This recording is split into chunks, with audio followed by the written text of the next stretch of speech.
to the Book Blast podcast, our international podcast series, Bridging the Divide, Translation and the Art of Empathy, showcases a selection of the best writing in translation from around the world being published this year in the UK by 10 leading independent houses. Today I am interviewing Philip Gywn Jones, who has extensive experience at the heart of literary publishing, having started his career at the late lamented Flamingo imprint at HarperCollins, then founding Portobello Books and merging it with Granta Books, moving on to Scribe, and since April this year heading up the Picador imprint at Macmillan. This interview is being recorded via Zoom during the COVID-19 lockdown. Good morning, Philip. Thank you for doing this interview via the internet. As a consistently passionate advocate of fine literature and translation throughout your career, what in your view makes a good translation and what makes it last? Good morning, everyone. Lovely to be here outside talking translation. I would say there's no single answer to that, in the sense that I don't think there's a single recipe for great translation. I think it's quite a variable thing. There are many different types of great translation. There's not one answer to that. And in fact, in a way, the best answer is to use the second part of your question, what makes it last? I mean, a great translation, rather, by definition, is one that lasts. Although some would say some have lasted too long, and there is definitely an argument that translations need to be revisited. Translations of the classics, for example, you look at people like Constance Garnett, whose translations of the Russians in sort of Edwardian times and earlier have gone somewhat stale and don't really do the job they once did of talking to the wider readership that can engage with Tolstoy or whoever in modern times. So a great translation can fade, but it takes a century to fade. So a great translation, first and foremost, I suppose, is the translation that lasts, and the two things are pretty much interchangeable. But I don't think there's one type of translation or one approach to translation that works. I've always been of the school, as an editor at least, when auditioning translators for a job, I would prefer to see a freer approach to translation. I don't believe in a kind of absolute literalism, although again, some people are much more keen that translation is about fidelity. I'm of the school that says it should be about fidelity to the spirit, and that some of the best translations actually, go furthest from the original, but somehow keep the spirit intact, or keep a version of the spirit intact.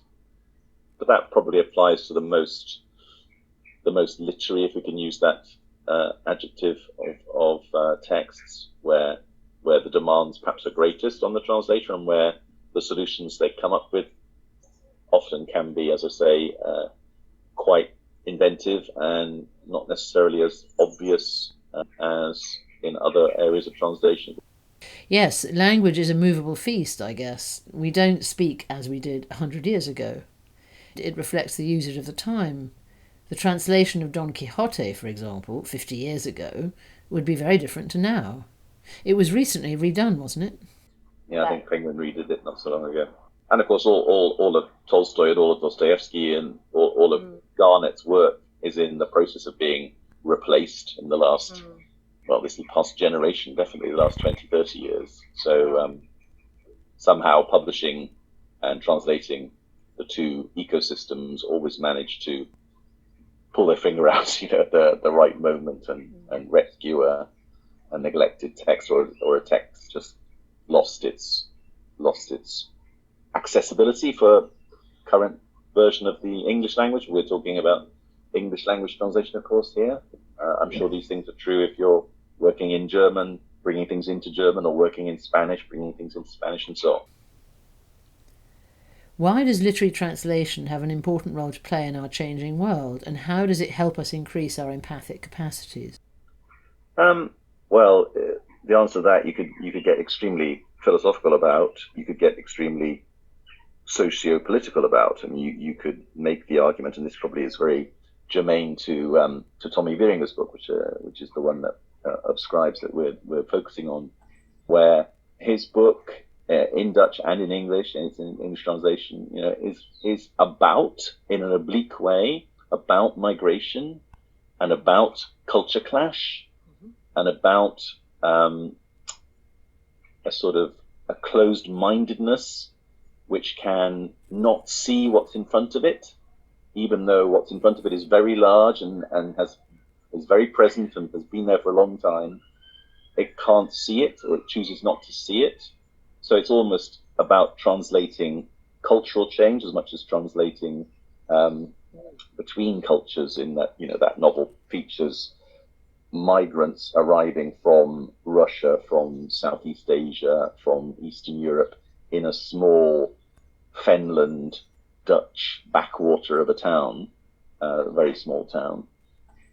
And some of the inhabitants, some of the white Dutch inhabitants, have been there for all their lives, and indeed generations, cannot quite cope with the change represented by these, to them, strange individuals who have sort of turned up and are changing the society of their immediate townscape.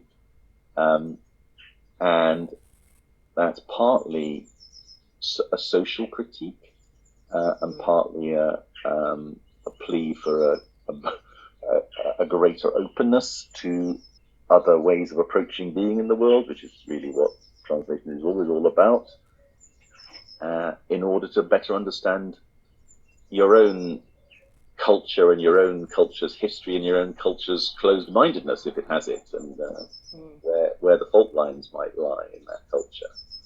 So translation is always as much about the culture into which the work is being translated, if you see what I mean. I mean, people focus on understanding Japanese culture, let's say, through Japanese literature in English translation, but actually it's as much about understanding English culture by pointing out what's different and what we take for granted in little and large things, in small things like how we eat meals or dining etiquette, to large things like attitudes towards the elderly or attitudes towards spirituality or whatever it might be, So it's very layered, Tommy Wieringa's novel.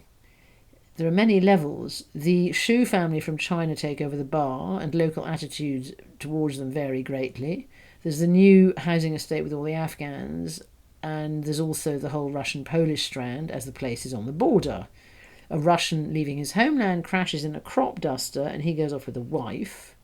So you have a whole angle looking at European and Russian racial enmity. Yes, and that's also partly about the impulses for migration. So the impulses behind each of those is different. Some are political migrants, some are migrants fleeing civil war or social breakdown, some are economic migrants of the classic kind, just looking to go to a place where they think there will be more jobs, and those jobs will be better paid, and they will therefore have access to greater opportunities, to greater disposable income, with all that entails. So you see the different impulses behind migration. But of course, each of those migrants has arrived in a particular place with its own particular history, its own particular social, industrial, economic issues, and they in turn have to adjust themselves and their worldview to what they find. And together they make a new version of the community. I mean, communities are always in flux. I mean, one of the idiocies of nativism, that reactionary trend that is so dominant, alas, in so many polities at the moment, is that it's so ridiculously, it just fails to understand the nature of social and political change, which is constant, and cultural change. Every community is always in flux, always being remade. Each generation brings new attitudes to the fore, native or otherwise, and then as cultures represented by individuals from those cultures bring their histories to bear on a community, the community shifts slightly and is enhanced, and its shape is changed. A nativist who wants to stop the clock is fighting against time and is fighting against forces it cannot ever defeat, which is why it's always a lost cause, which is why progressives will always win, even though it might be painful getting there. You were the first British editor to offer a book contract to Jenny Erpenbeck, Ove Knausgaard, Jhumpa Lahiri, Arundhati Roy, Kathryn, Schulz and Zadie Smith, among others. Tell us about some of your recent discoveries published by Scribe and what makes each one so special.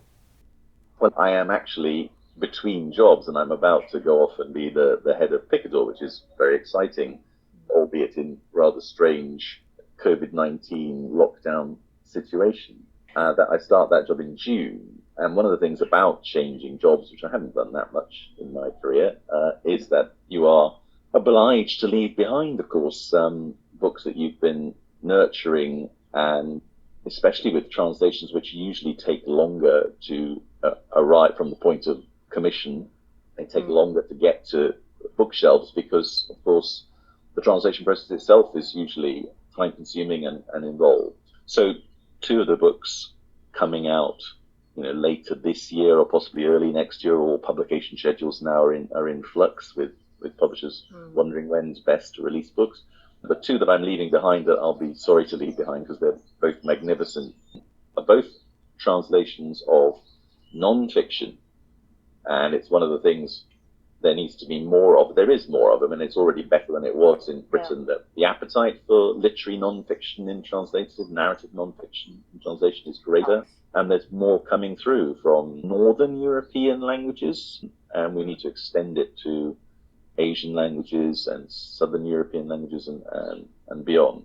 The 2 books I'm thinking of are a Polish book by a woman called Małgorzata Sieniet, translated by Sean Gasper Bye, B-Y-E that is, and it's simply called Ellis Island, A People's History. So it's effectively an oral history of Ellis Island, which of course was the center, the funnel for migration into the United States from the rest of the world, principally from Europe, but then with time passing from the whole world, from the late 19th century, the 1890s, when it was formally established, this island in New York Harbor, devoted to the immigration experience, shall we say.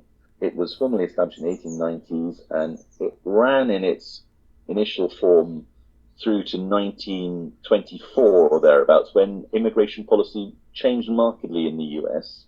And from then until well into the 20th century, into the 50s, it spent more time, which I think people don't really know, as a detention camp than as an immigration camp. So it was a place where, for example, during the Second World War, Japanese Americans and German Americans were interned against their will. The book is, for one thing, it's a piece of literature. It is beautifully delivered.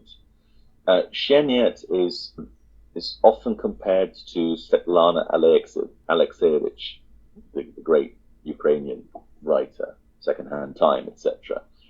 And they're good friends, actually. They're more or less the same age. They've known each other for a long time. They're both dissidents under communism.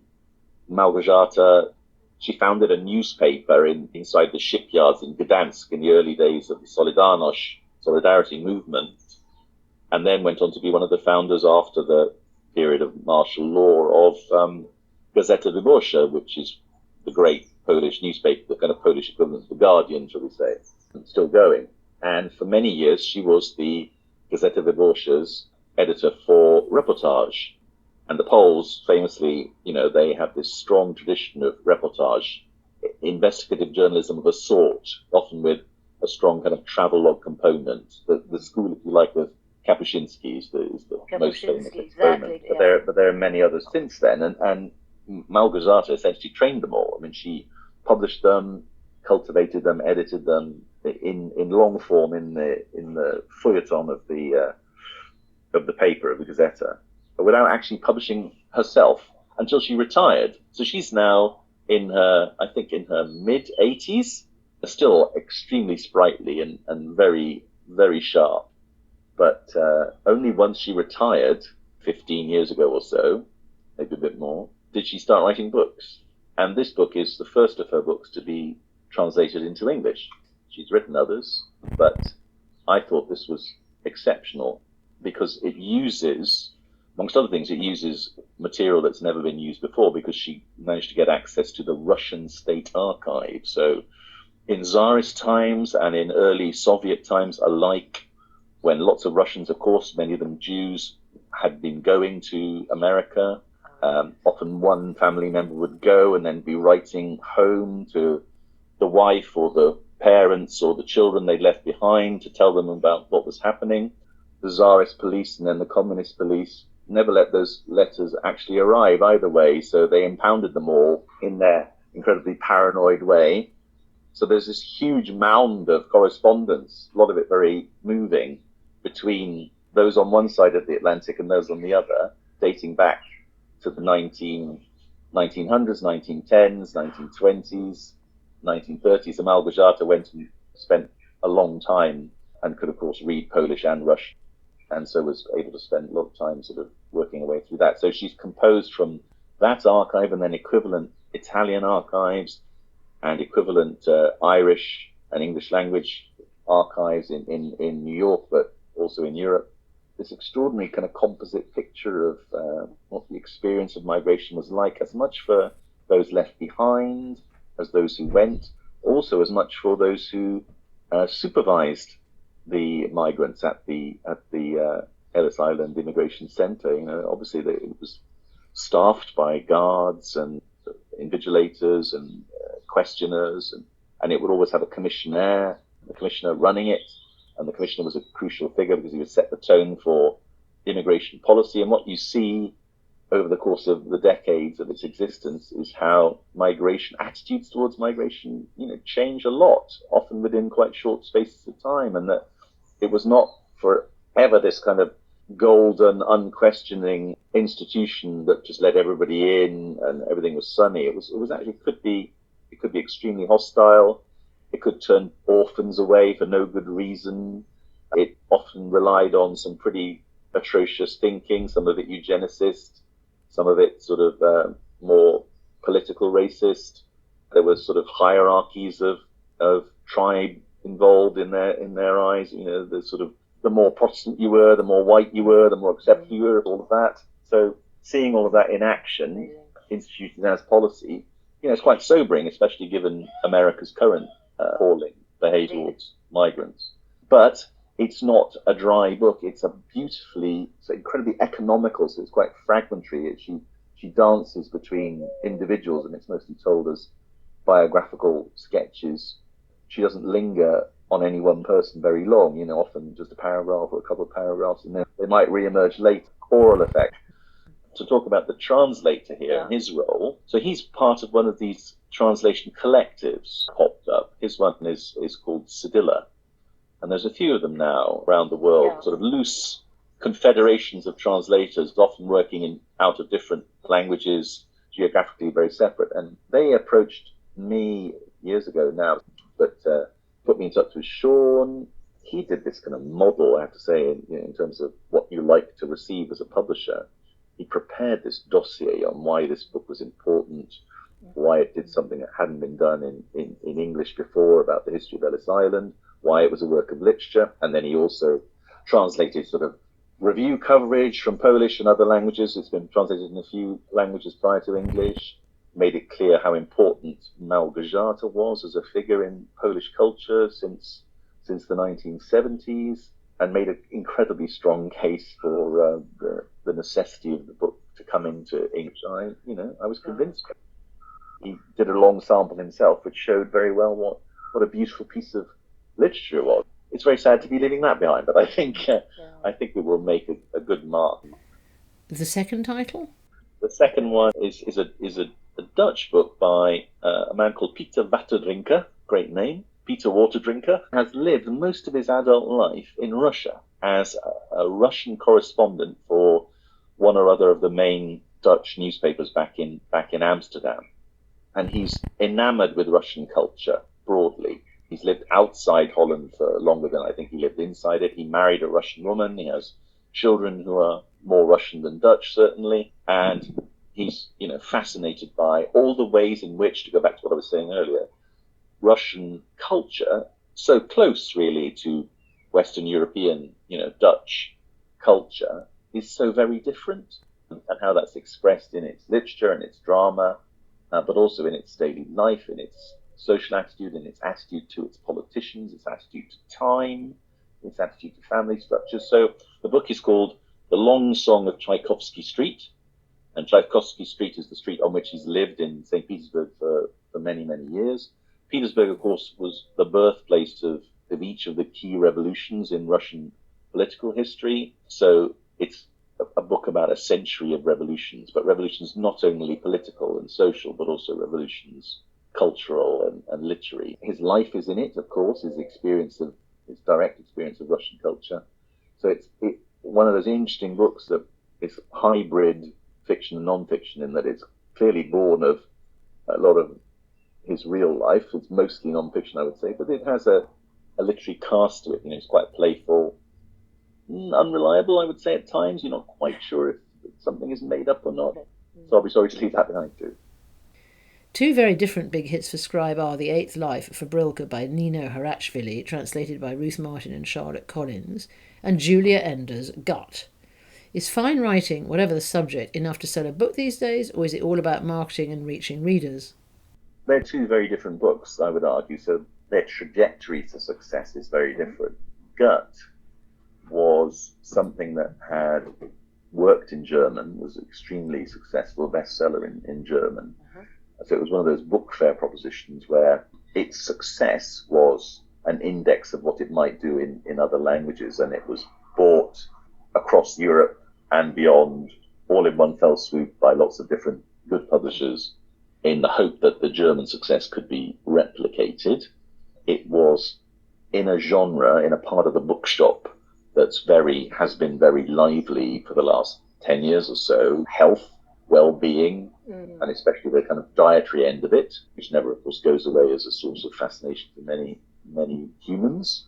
And yet it brought to the subject of diet and nutrition some of the new science emerging, the role that the microbiome that we have in our gut plays in overall bodily health and mental health indeed, which is a subject that science has only really started to explore in detail inside the last 10 years. One of the things about it was Julia Enders was very young when she wrote it. She hadn't even finished her PhD, but her PhD was on this particular subject, the microbiome, the gut microbiome, and the study of the genetic load and how variable it is between individuals and how that influences how they react to foodstuffs coming down the pipes, as it were.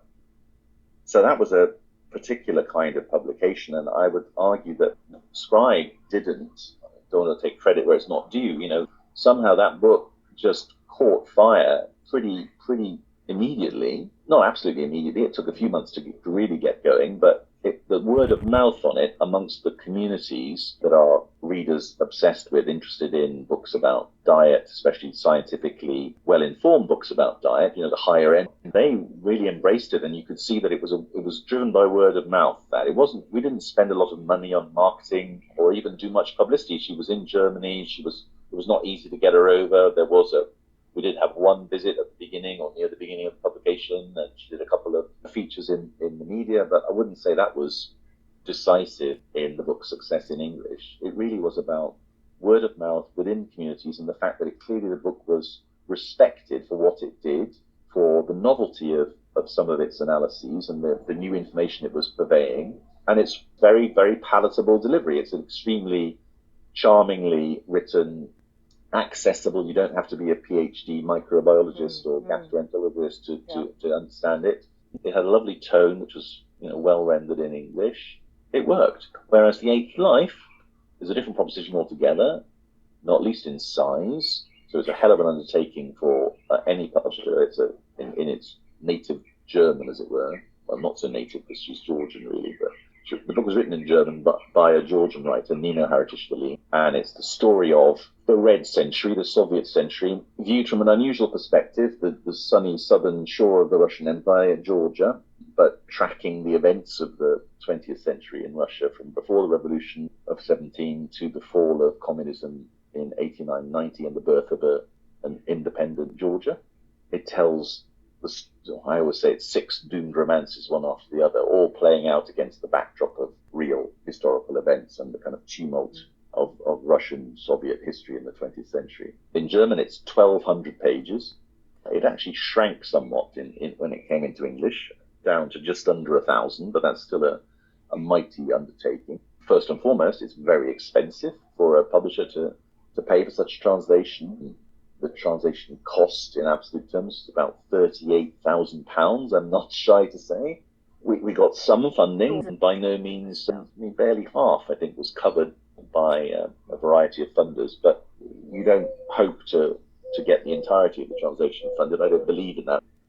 The issue with this particular book is that, in a way, it falls between two stools. So the Georgians, I mean, Nino is Georgian by birth and nationality, but she didn't write it in Georgian. So they are in, I remember trying to deal with the Georgian Literature Centre, which has this advisory body, grandees of Georgian culture, who are very uncomfortable supporting something that is not written in the Georgian language. So we didn't get any money from them. The Georgian embassy in the UK has been very supportive, enthusiastic, and has supported us in kind in certain ways, and that's been terrific. But there wasn't many money forthcoming from Georgia. Not that I think there would be much anyway. Georgia's not necessarily the richest state with the deepest pockets, even before the current crisis. Whereas we did get money from the Goethe Institute of Germany, but again, I think perhaps slightly less than we might have done had the book been German, dare we say. And it was a reader's book in that, again, it didn't sell a lot to start with, and it didn't get shortlisted for the major prizes. It became almost scandalous that it hadn't been, although she did go on like 2 years after publication to win major prizes, but they were one-off prizes rather than prizes for the book. They were prizes for her as a writer. The German Book Prize, the Deutsche Book Prize, the equivalent of the Booker in German culture, famously didn't shortlist the book. And that became they turned that, the German publishers, Frankfurter Verlag, turned it into something of a selling mechanism for the book. Back here in English, we knew we would have to invest an immense amount of effort and marketing money to have any hope at all of recouping our very considerable outlay. So it wasn't something we could allow just to come out and fend for itself. For something of that size, you have to commit. I mean, luckily, everyone had the same sort of reaction to the book that I did when commissioning it, when they were able to kind of get to read it in English. And it is the kind of book, as many of the reviews have attested, that some people don't like it at all, and that's fair enough, of course. But if you do, you absolutely adore it. It's a book you can live inside, for one thing. It's a cult book, or rather, The Eighth Life will become a cult book. If anyone from Netflix is listening to this podcast, they should go for it, as it's a stupendous saga and very well written, and has a strong cast of characters who make an enduring impression. We did have to take a good run up at it and reading copies out and spend a lot of time identifying good readers who might make a difference. For example, Scribe has published it in America. Yesterday, on publication day, I mean, this is dreamland, albeit in a nightmare COVID landscape. On publication day, the New York Times gave it a rave review, and the review was by a woman called Wendell Stevenson. I sent her the proof of Nino's book, The Eighth Life, back in September last year. So as a publisher, this is what you do. She absolutely loved the book. And then the review is perfect because she says at the beginning, this wasn't necessarily the obvious kind of book for me. It looked a bit too much like a romp or a yarn or something a bit too straightforward. But within maybe 100 pages, she's entranced by it, and then it deepens. And then when you're in the siege of Leningrad, as it then was, in the war, and as she says in the review, nothing you expect to happen psychologically in terms of the relations between characters in the crucial moments quite happens as you would expect. So there is nothing cliched about the book at all. Anyway, the review couldn't have been better. The translation has been crucial because the quality of the translation, Charlotte Collins and Ruth Martin, Charlotte was the one taking the lead, as it were.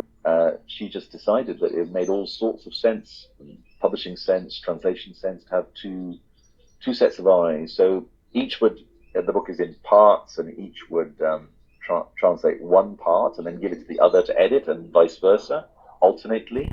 So each of the books was translated and then edited by the other translator, and then it came into me and Molly Slight, who works with me, and it was edited in the same way by two pairs of eyes at Scribe.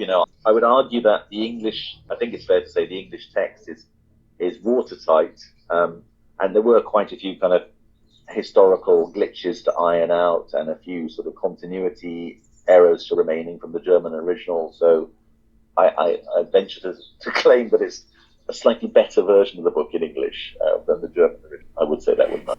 Tommy Wieringa, author of Blessed Rita, which you have just published, his writing is like a window opening onto another world, and though it's very local, it's also very universal. How does he pull it off? How does he pull it off? Well, that is the big question, isn't it? $1 million question, yeah.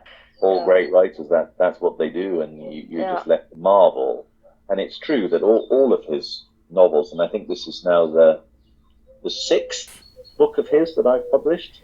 So you are his English language publisher? Starting back at Portobello, the first book that I did there was Joe Speedboat, which is an absolutely brilliant book. The same part of Holland, which is where Tommy grew up. He grew up in the sort of near the German border in the flatlands, farming country, with some light industry, much of it now gone, and quite backward in all sorts of ways. And you can imagine that Tommy, whose father or mother, I forget which, was from Suriname, so ethnically he was mixture and maybe a bit unusual growing up in those precincts. And he's made his adult life in and around Amsterdam largely. Joe Speedboat is a sort of three-hander. It's the Jules Legime of Dutch literature, I would say.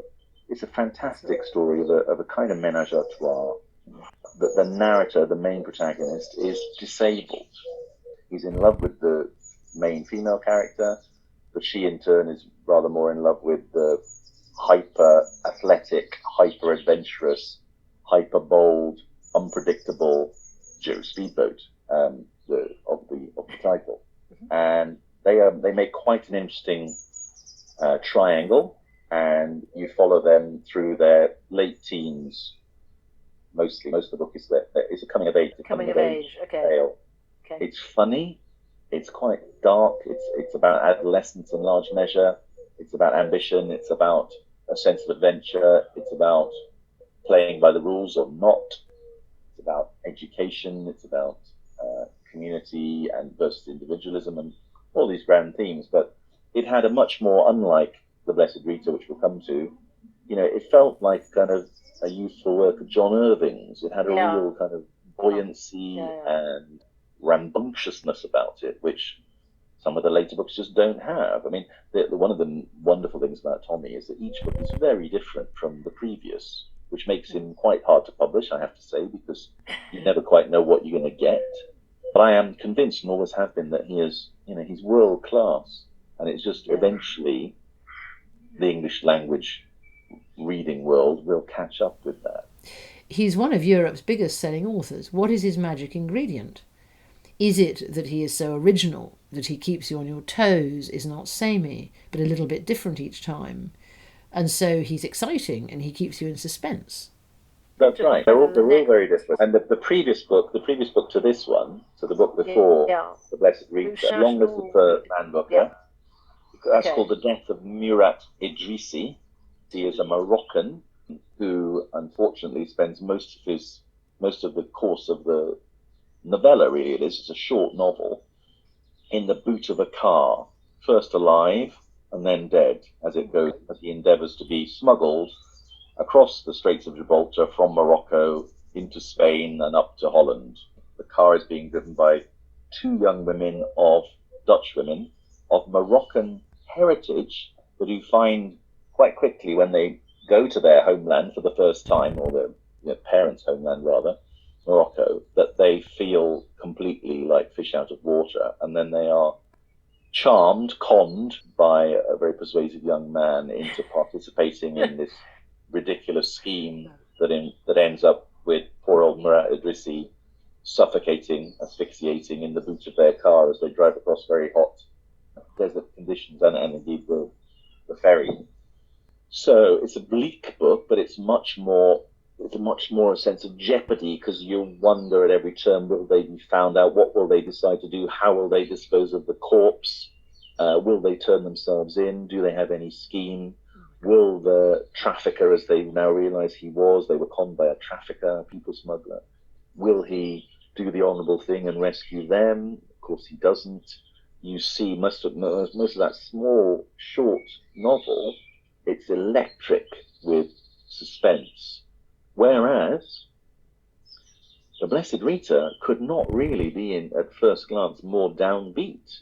Nothing, no progress is made, shall we say, by the main characters. No progress is made in the main relationship between the two main relationships between a son and his father, a middle-aged man and his elderly father, and the middle-aged man and his best friend. They circle around the same habits, the same unspoken agreements between themselves, the same failures to act on ambition or act on the need for change. You were also saying earlier that it's indicative of the stuckness. They are stuck, almost trapped in aspic like specimens in a lab jar. They are stuck in time and in mindset while many changes are going on around them. I found Blessed Rita has a bewitching eerie quality, almost like an Edward Hopper painting in prose, set against the erosion of a centuries-old way of life on the land. The landscapes are bleak. The mill is taken away from them by the powers that be. There's an erosion of both the landscape and a way of life. Everyone wants to get out. The mother leaves with the Russian. The Chinese want to get out. In literary terms, it's actually arguably more daring to try to pull off a novel in which no progress is made than the previous one, which is all about peril and jeopardy and two girls on a road trip. He's able to master both modes.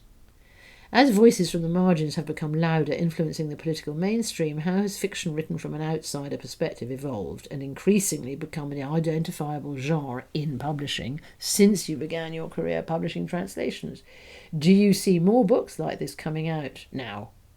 I think that's certainly true. It's certainly true in translated literature. I think it's certainly true that there is a large readership, a kind of avid readership that wants these stories from hidden cultures, unheard voices, underrepresented communities. They want to have a broader, wider lens through which they can view the world in which they live, because they see things out there dimly and they want to know more, and they feel it's not being recorded or analysed in mainstream culture.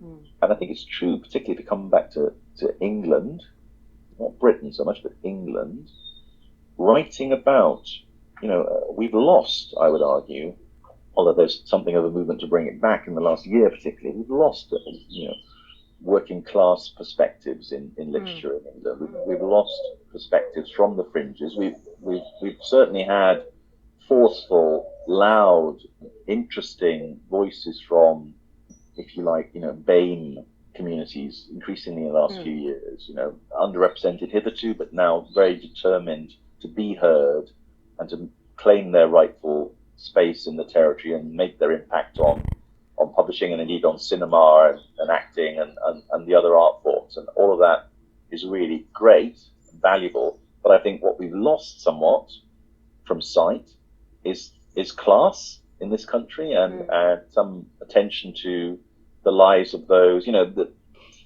there haven't been many great Brexit novels. There certainly haven't been many great Brexit novels from the perspective of those left behind, the kinds of men that Tommy is writing about in The Blessed Rita, live in small, failing post-industrial towns in the Midlands or Yorkshire. Jonathan Coe's last novel, Middle England, is fantastic, and it's standing of the varieties of Brexit experience, we say, in this country. But still, he's not. I mean, he'd be the first to say he's not. He's a middle class writer and has been for a long time. It's a different take. Has empathy, there's no denying it. He has empathy, and he's trying to represent views that are inimical to his own. Trying to understand why on earth someone would cleave to, the Brexit flag with such vigor, even though it was going to obviously do them harm in their own lives if it came to pass. He's trying to understand that impulse, that mode.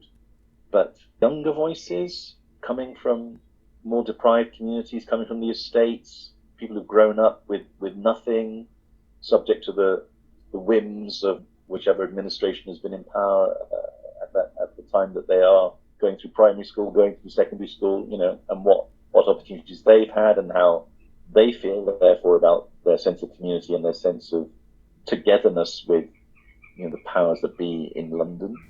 So Blessed Rita is very much a world without women. You have Rita the tart with a heart, an Inca vessel who likes foreigners, but the focus is the father-son relationship and all the men. The saddest thing about that novel, and it is a sad novel, is the complete failure by each of the key male characters to understand women at all, which is why they are engage in a relationship, ciphers or types. And yes, Inca Vessels, she actually offers salvation there near the end in a frankly Christian manner almost. There's a Christian architecture to the book as well, which we haven't talked about possibility of salvation really and redemption. She offers him redemption, and he doesn't even notice, as it were, that that's what is being offered. He can't see it. So useless is he, or so unable to change. To go back to that whole argument of the book, it's about people who are stuck. It's very sad. The Dutch's title is Santa Rita, Saint Rita, changed slightly to the Blessed Rita, not least because, of course, the Rita in question is not the holiest of ladies. I do think that redemption, the possibility of redemption, the possibility of salvation, is at the heart of this novel, and its groaning sadness is the failure of the key people to embrace that possibility. That is the Christian architecture of it. I won't go further. George Steiner, the Franco-American literary critic, essayist, philosopher, novelist and educator who wrote extensively about the relationship between language, literature and society and the impact of the Holocaust, famously said a study of translation is a study of language.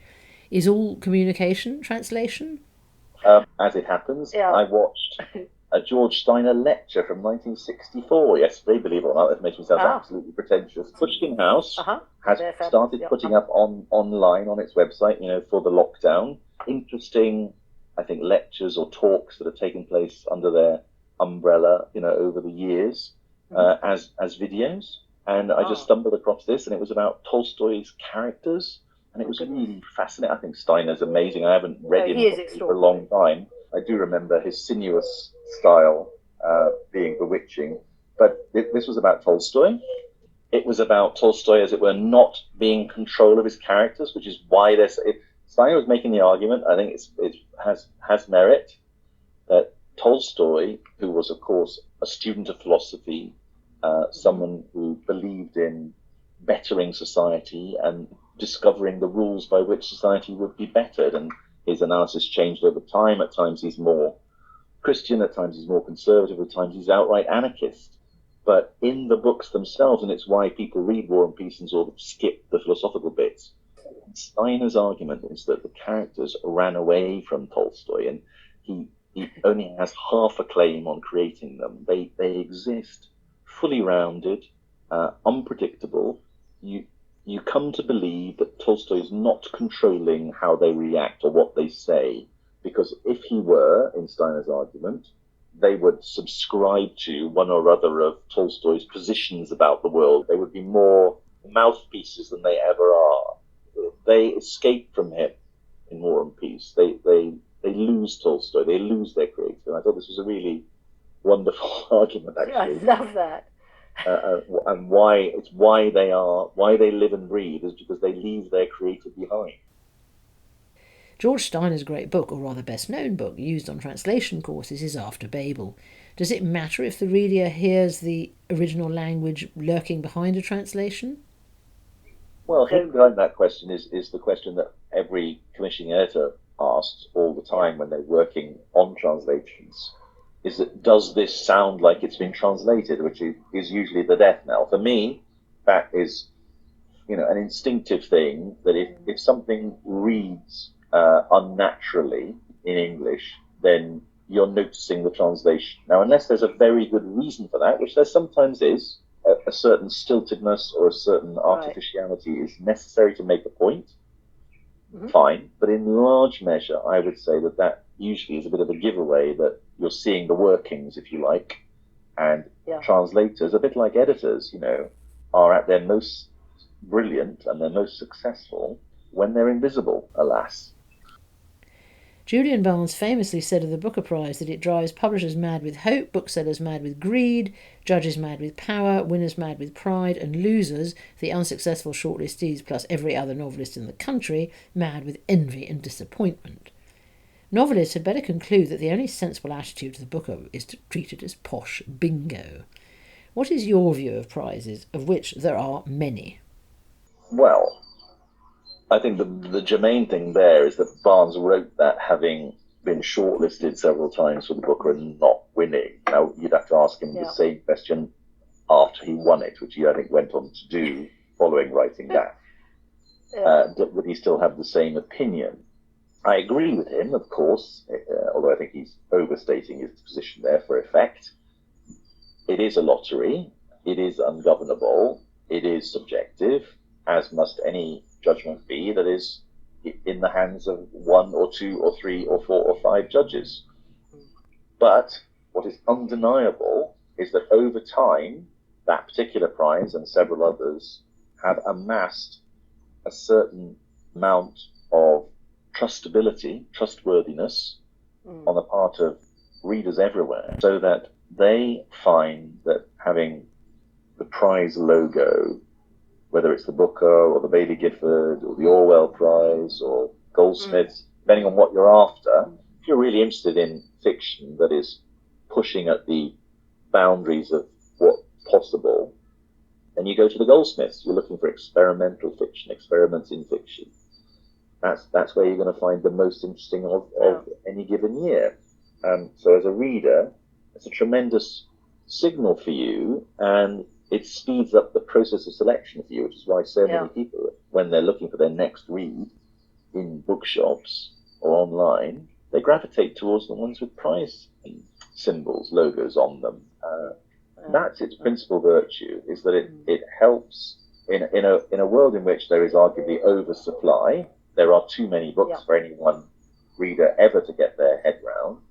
But if you're a brave reader who wants to be challenged, wants to read outside of their normal sphere of operation, you're happy being challenged, then you look for prizes as a way of finding books that at least some people you respect and would listen to have said is worthy of your attention.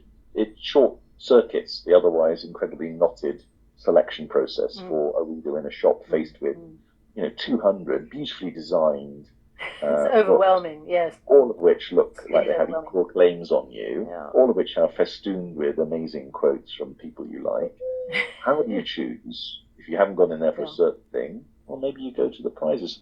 They are a selection mechanism for readers. 3/4 of all internet traffic in 2017 was based around video. As business models change, will publishers do more interactive publishing?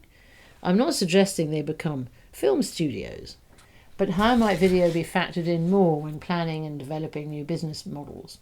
I'm sure publishers will try to engage with particular communities. They've been doing it for a long time already online, whether that's, as it were, science fiction readers or gardening enthusiasts or medieval history buffs or whatever it is, and then present them with their wares appropriately. And then social media equally is awash with book-derived content. With social media, I've long been worried that what is happening is that a lot of people are getting so much book content, and I don't mean the actual books themselves, but chat about books, reviews of books, criticism, ranking, if you like, decision-making about what's trendy and what's not.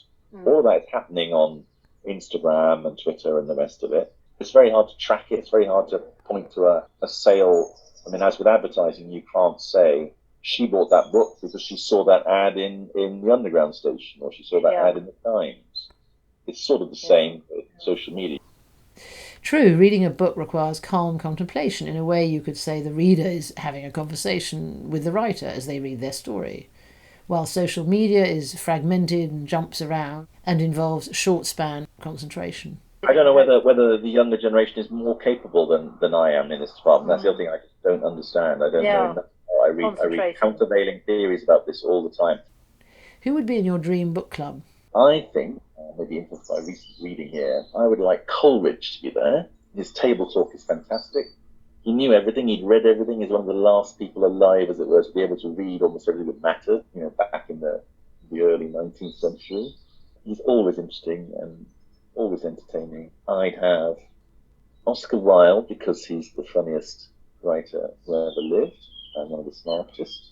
Great company.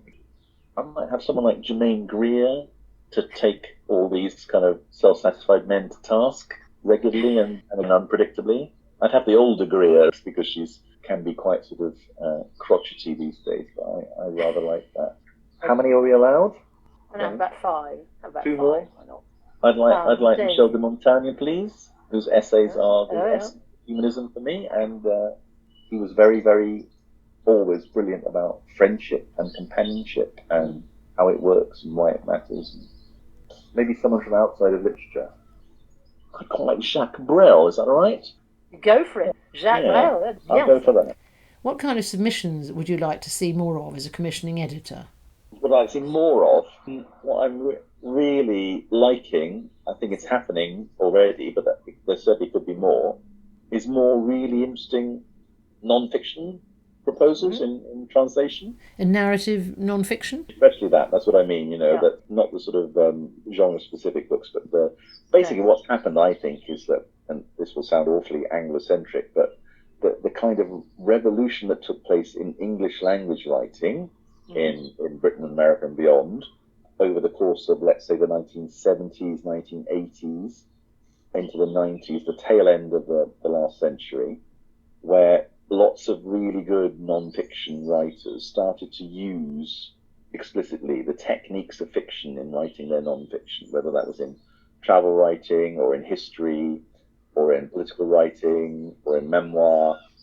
They really started to sort of be more playful and more bold and more adventurous in their writing. And I think that has, through translation out of English, really filtered through now, and you're getting a lot of that kind of looseness, that hybridity, that sort of gauziness between fiction and non-fiction in, as I said earlier, especially in the literatures of Northern Europe, Holland, Germany, the Scandinavians, Poland, interestingly, slightly less so the southern countries, but then again, even that's changing too, and maybe Latin America is ahead of Spain on this, because an awful lot of reading stuff like this comes out of South America right now. So yeah, I'd like more of that, please.